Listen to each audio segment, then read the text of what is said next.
First of all, I would like to welcome you all to my channel कुलगुरु for Physics। आज हम लोग एक नए सब्जेक्ट के बारे में सोचेंगे। सब्जेक्ट वैसे नया नहीं है, सब्जेक्ट पुराना ही है, लेकिन शायद इस प्रकार से हम लोग फर्स्ट टाइम सोचने जा रहे हैं। और ये सब्जेक्ट है हमारा Indian calendar, spirituality and medical science. तो क्या आपको लगता है कि हमारा जो कैलेंडर है, जिसको हम लोग बोलते हैं भारतीय पंचांग, उसका और मेडिकल साइंस का कोई रिलेशन है क्या? और अगर है तो वो क्या रिलेशन है, इसको हम लोग जानेंगे। आपको ये दो चीजें अलग अलग लग रही है, लेकिन हम लोग इसको को रिलेट करने को देखेंगे और हमारा एक ही गोल रहेगा, जैसे कि भगवत गीता में कहा है, नहीं ज्ञानेनम सदृशम पवित्रम यह विद्यते। नॉलेज के जैसा प्योर चीज या प्योर थिंग्स दुनिया में कुछ भी नहीं है। फिर वो नॉलेज कहीं से भी आता हो, हम लोग उसको ले लेंगे। तो हम लोग इस नॉलेज की बात करते हैं। तो आगे बढ़ते हैं कि हमारे इस इंडियन कैलेंडर में, जिसको हम लोग बोलते हैं भारतीय पंचांग, उसमें क्या दिया हुआ है। तो चलो ये नेक्स्ट हम लोग आगे बढ़ गए। हमारा जो कैलेंडर है उसको हम लोग फेजेस ऑफ मून के ऊपर बात करते हैं, जिसको हम लोग संस्कृत में तिथि भी बोलते हैं। और जो ग्रेगोरियन कैलेंडर है उसमें जो आता है वो सोलर कैलेंडर है, वो सूर्य के ऊपर डिपेंड है। तो दोनों में क्या डिफरेंस है थोड़ा वो जान लेते हैं। तो हमारा जो फेजेस ऑफ मून है, ये देखो आपकी स्क्रीन पे फेजेस ऑफ मून आ गए। ये जो मून है ये रिवॉल्व हो रहा है अराउंड द अर्थ। क्लियर? तो अगर आप ग्रेगोरियन कैलेंडर में जाओगे तो उसमें जो डेट्स है वो 30 रहते हैं, 1 से लेके 30 तक, 30। लेकिन हमारे हिंदू पंचांग में या भारतीय पंचांग में जो डेट्स है या जो तिथि है वो 15 ही रहती है। हम लोग इसको दो पार्ट्स में डिवाइड करते हैं। एक को बोलते हैं शुद्ध पक्ष और दूसरे को बोलते हैं वद्य पक्ष, या कुछ लोग इसको शुक्ल पक्ष और कृष्ण पक्ष भी बोलते हैं। तो दोनों में डिफरेंस क्या है? तो पहला जो शुक्ल पक्ष है, आप देखेंगे कि यस, जो पूनम या पूर्णिमा जो रहती है, बराबर ना, वो आ गया आपका यस कि जब से आपको मून दिखना चालू हो गया प्रथमा से, और धीरे धीरे मून का साइज जो है वो बढ़ रहा है। So that is called as what? Shukla Paksha. क्यों? मून का साइज है वो बढ़ रहा है। और फाइनली आपका आ गया पूर्णिमा, मींस 15 तारीख आ गया। अभी वापस पूर्णिमा से अमावस्या आ जाएगी, वापस 15 दिन वो घूमेगा, वापस साइज जो है मून का it goes on what? Decreasing. तो इसके लिए दो पक्ष है, शुद्ध पक्ष और वद्य पक्ष। शुद्ध मीन्स बढ़ना और वद्य मीन्स कम हो जाना। या और एक सिंपल भाषा में बोलेंगे तो हम लोग यस कहते हैं, it is called as what? शुक्ल। शुक्ल मीन्स व्हाइट और कृष्ण मीन्स काला। तो शुक्ल पक्ष और कृष्ण पक्ष, ऐसे दो पक्ष आते हैं। और हमारे जो तिथि है वो 15 तक ही आती है, 15 से आगे नहीं जाती है। 15 दिन शुक्ल पक्ष के और 15 दिन कृष्ण पक्ष से। अब इससे देखो क्या हो जाता है, ये जो हमारा पूर्णिमा आ गया, ये शुक्ल पक्ष का 15 तारीख आ गया। अगर मैं अमावस्या की बात करूं तो ये आपका वद्य पक्ष का 15 तारीख हो गया, मीन्स तिथि हो गया 15। अब जो भी तिथि चल रही है, जैसे कि मैंने जानबूझ के दो सिंपल एग्जांपल्स लिए आपके सामने, एक पूर्णिमा लिया है और एक अमावस्या लिया है। तो इन दोनों में जो तिथि है वो 15 आती है। अब इस दिन पे ये जब तिथि चल रही है तो उस दिन हाई टाइड कितने बजे आएगा, इसका कैलकुलेशन है। और कैलकुलेशन बहुत सिंपल है। हमारा जो 24 आवर्स है उसके भी दो भाग होते हैं, 12 घंटे दिन के और 12 घंटे रात के। जैसे हमने हमारा जो महीना है, मास है, उसके 15-15 दिन बांट दिए, वैसे हम लोग दिन के जो 24 घंटे हैं उसको 12-12 में डिवाइड कर देंगे। तो एक आगे आपका 12 का दिन और एक आगे आपकी 12 की रात। तो अभी देखो आगे क्या होने जा रहा है, हम लोग टाइमिंग कैलकुलेट करेंगे। ये देखो, ये आ गया आपका फुल मून डे,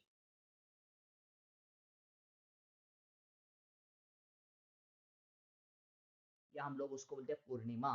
तो तिथि क्या है आपकी? 15 शुक्ल। तो तिथि को मल्टीप्लाइड कीजिए किससे? 12/15 से। तो ये देखो कैलकुलेशन मैंने बताया, 15 इंटू 12/15, तो क्या आ गया 12। इसका मतलब है कि दिन के जब 12 बजेंगे या रात के जब 12 बजेंगे तो हाई टाइड आ जाएगा। क्या आ जाएगा? हाई टाइड आ जाएगा। अभी आप बोलेंगे हाई टाइड मीन्स क्या है? तो जो फिजिक्स के स्टूडेंट्स हैं उनको मैं बताना चाहता हूं कि हमने ये शायद लोअर स्टैंडर्ड में पढ़ा हुआ है कि आपका जो मून है, इस मून का जो ग्रेविटेशनल फोर्स है वो अट्रैक्ट करेगा। किसको अट्रैक्ट करेगा? सी वाटर को। और सी वाटर का लेवल बढ़ जाएगा। That is called as what? High tide. तो यहां पे ये फिजिक्स आ रहा है। ग्रेविटेशनल फोर्स एक्ट हो रहा है किसका? मून का, जो अट्रैक्ट कर रहा है किसको? सी वाटर को। और जैसे आपका सी वाटर अट्रैक्ट हो गया तो वहां पे क्या आ गया? High tide. तो हाई टाइड का जो टाइमिंग है अमावस या पूनम के दिन, वो 12 बजे दिन के भी हो सकते हैं और 12 बजे रात के भी हो सकते हैं। अब वापस उसके आधे पार्ट्स कर देते हैं तो कितने हो गए? 6। तो शाम को 6 बजे या सुबह 6 बजे क्या आ जाएगा? Low tide. तो हमारा जो ब्लड प्रेशर है वो भी इसी तरह से अफेक्ट करता है। आप सोच लीजिए कि जो मून का ग्रेविटेशनल फोर्स सी वाटर को अट्रैक्ट करता है तो क्या वही फोर्स हमारे ब्लड को अट्रैक्ट नहीं करेगा? सोचने की बात है, वो अट्रैक्ट कर सकता है। हम लोग जब मेडिकल साइंस में ब्लड प्रेशर की बात करते हैं तो हम लोग हमारे इंटरनल फैक्टर्स के बारे में बात करते हैं कि जैसे कोलेस्ट्रॉल ज्यादा हो गया, बराबर ना, या फिर आपका आर्टरीज का थिकनिंग हो गया तो उसकी वजह से भी आपका ब्लड प्रेशर जो वो चेंज हो जाता है। लेकिन आज मैं यहाँ पे जो बात कर रहा हूं वो एक्सटर्नल फैक्टर की बात कर रहा हूं। ये जो मून है ये अट्रैक्ट कर रहा है किसको? सी वाटर को। और ये सेम टाइम पे अट्रैक्ट कर रहा है आपके ब्लड को। तो हम लोग बोलते हैं कि ब्लड प्रेशर क्या हो जाएगा? बढ़ जाएगा। इसके लिए हम लोग भारतीय लोग बोलते हैं कि जो चंद्रमा जो है वो मन का कारक है। आपका जो मेंटल स्टेज है वो चंद्र के ऊपर डिपेंड है। और अगर आपका मेंटल स्टेज कुछ ऊपर नीचे हो गया, जिसको हम लोग मॉडर्न भाषा में बोलते हैं कि आप थोड़ा सा स्ट्रेस कम कर दो, तो आपका ब्लड प्रेशर जो वो लेवल में आ जाएगा। तो सोचो ये जो मेंटल स्ट्रेस है क्या ये सही में चंद्रमा से रिलेटेड है या नहीं है? ये सोचना आपका काम है। मैं आपके ऊपर कुछ मेरा जो ज्ञान है वो थोप नहीं रहा हूं, क्योंकि हम लोग संस्कृत में ही बोलते हैं कि असतो मां सतगमय, मृतो मां अमृतगमय एंड तमसो मां ज्योतिर्गमय। मीन्स हम लोग असत्य से सत्य की तरफ जाएंगे, मृत से अमृत की तरफ जाएंगे और अंधेरे से उजाले की तरफ जाएंगे। मीन्स हम लोग अज्ञान का जो अंधेरा है वो दूर करके ज्ञान की प्राप्ति करेंगे। हम लोग को नया नॉलेज तो लेना ही है, लेकिन हम लोग को को रिलेट करना है। बस मैं वही को रिलेट करने की कोशिश कर रहा हूं कि जो पुराना ज्ञान, ज्ञान कभी पुराना नहीं होता है, लेकिन पुराना जो ग्रंथों में कहा है, संस्कृत ग्रंथों में, और आजकल हम लोग जो पढ़ रहे, अगर ये दोनों का संगम हो जाए क्लियर, तो एक नया विचारधारा आ जाएगी। और अगर इससे हमारा फायदा हो रहा है तो बहुत अच्छी बात है, क्योंकि अल्टीमेटली हमारे लाइफ का गोल या हमारा जो नॉलेज है उसका गोल एक ही रहना चाहिए कि सबका भला हो, अपना भला हो, अपने देश का भला हो और पूरे विश्व का भला हो। तो दो विचारधाराओं का अगर संगम हम लोग कर देते हैं और उसका अगर फायदा हो जाता है हमको, तो ये बहुत अच्छी बात है। तो ये हमने बात की टाइमिंग ऑफ हाई टाइड की। किसके लिए भाई? पूनम के लिए। क्लियर? पूनम मीन्स क्या हो गया? आपका फुल मून डे आ गया, पूर्णिमा आ गया।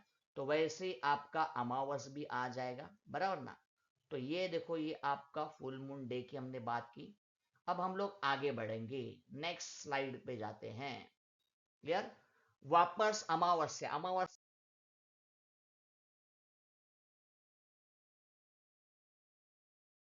मीन्स आपको मून नहीं दिख रहा है, स्काई एकदम आपका ब्लैक हो गया है, मून नहीं है, लेकिन तिथि हमारी वही चल रही है।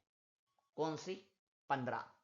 लेकिन ये कृष्ण पक्ष आ गया। कृष्ण मीन्स काला।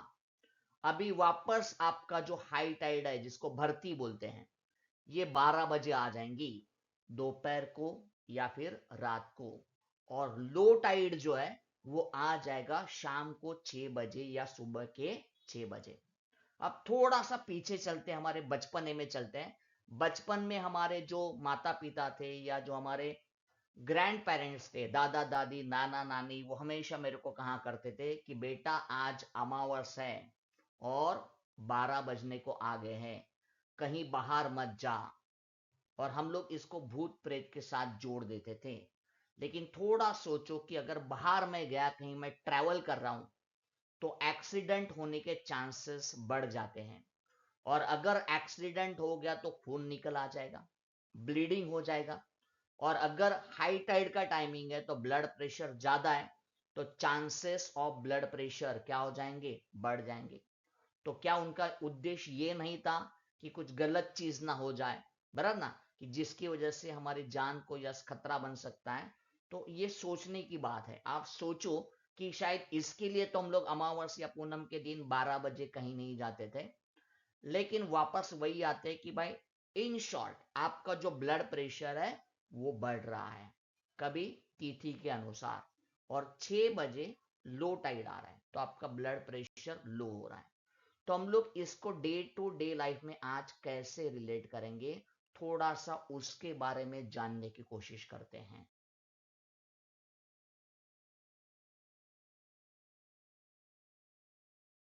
कि सपोज आपका कोई ऑपरेशन होने जा रहा है, बराबर ना, और आपने पहले से यस डिसाइड करके रखा है, प्लान कर रखा है कि भाई इतने बजे हम लोग ऑपरेशन करेंगे। हाँ, मैं इमरजेंसी की बात नहीं कर रहा हूँ।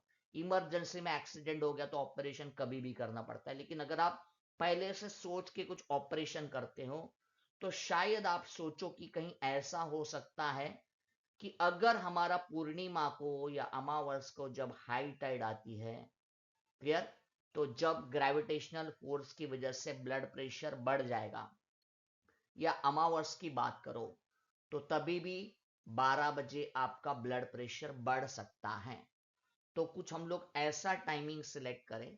खाली पूर्णिमा या अमावस्या की बात नहीं कर रहा हूं, आपकी कोई भी तिथि रहने दो, उस तिथि को आप मल्टीप्लाइड करेंगे किससे, 12/15 से, तो आपको हाई टाइड का टाइमिंग मिल जाएगा।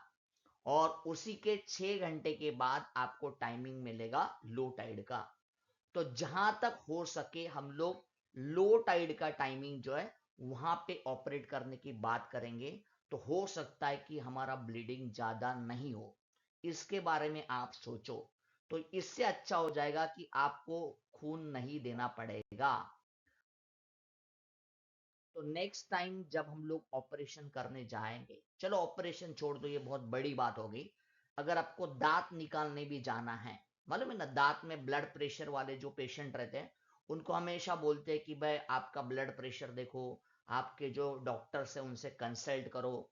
क्यों, ब्लीडिंग वो अगर नहीं रुका तो प्रॉब्लम हो जाएगा।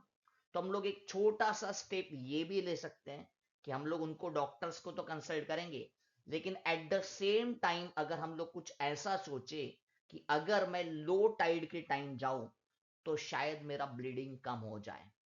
तो मेरी कहने की बात एक ही है कि क्यों ना हम लोग एक बार सोच ले कि जब भी हम लोग कोई ऑपरेट करे या दांत निकालने जाए तो टाइमिंग लो टाइड का हो, या फिर हम लोग बोलते कि शुभ मुहूर्त पे चले जाए। ये एक नई सोच मैं आपको देके जा रहा हूं। आप इससे सहमत है नहीं सहमत है, ये आपके ऊपर डिपेंड है। लेकिन हर एक के अपने अपने विचार होते हैं। लेकिन अगर आपको ऐसा कुछ लगता है कि कुछ नया सीखा, तो आप मेरे चैनल को लाइक करें, शेयर करें और सब्सक्राइब करें। क्योंकि हम लोग अपना जो ज्ञान है उसको पूरी दुनिया में देना चाहते हैं। क्लियर, अगर आपके पास भी कुछ नई बातें हैं तो आप मुझको कमेंट कर सकते हैं। और ऐसे कुछ नए नए विषयों के साथ हम लोग मिलते रहेंगे। तब तक यस आप हेल्दी रहें और ज्ञान लेते रहें। नमस्ते, जय हिंद, थैंक यू।